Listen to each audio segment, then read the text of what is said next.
Hey Streeter fans, it's me back again. We are going to show you how to use glue foil in the electronic cutting machines like Cricut's today. It's very easy, very simple.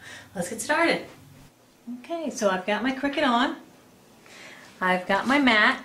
I'm going to line my foil up here and I'm going to place it glue side up. You can tell the difference. The foil side is very shiny, the glue side is rather dull. So I'm just going to get that lined up on my mat, and I'm going to use a brayer to make sure this is really adhered well to the mat.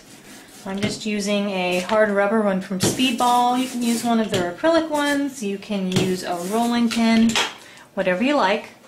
I'm going to take my mat and I am going to load it into my machine. Okay, I've got my speed set on low. I've got my pressure set on high. I've got it on the 4th bar on this one. And I've already got my size selected. I want to cut this really cute leaf pattern out right here. So we'll let that think for a minute. Okay, now I'm just going to hit cut. Now I find that this works best with the larger, bolder images. The ones that are really, really intricate or very, very small, you're probably going to have some tearing, or you might even have trouble getting it off the mat. I just suggest experimenting with it and see how it goes. We'll give this a minute to cut out. But it's really fun to cut these different shapes out, and they're so easy to attach once they're cut out because all you have to do is use heat to adhere them. I use an iron. Sometimes I use my heat gun.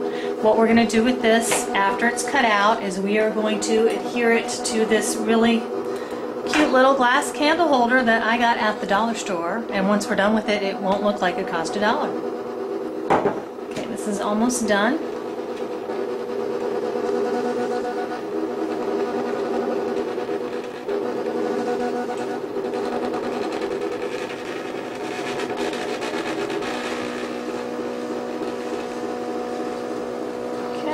So I'm just gonna, that's done, I'm just gonna unload my paper now.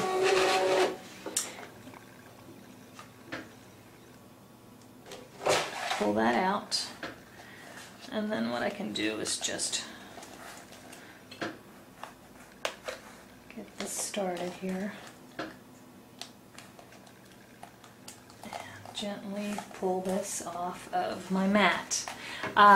If you're cost conscious like I am, what I would recommend doing is using one mat for your foils, and I would just leave this on until I want to cut something else out and make sure I position my blade to where it needs to be to get started for the next one, because if you peel it off, it has a tendency to curl up a little bit. It gets a little wrinkly like that is right there. I can probably brayer that out pretty well, but if you do the whole sheet, don't know that you'll get all the wrinkles out. So I would just leave that on there, set it aside, and next time I wanted to cut something out with the foil, I just load this back in. Okay, so I've got my candle holder here. I've got my leaf. I can just take this, kind of smooth it out, figure out where I want this to go. Rub that down a little bit. Now I'm just going to take my iron. I've got it set on medium. And I'm just going to start ironing this to my candle holder. Just go back, make sure you've got all the spots. Just work it around.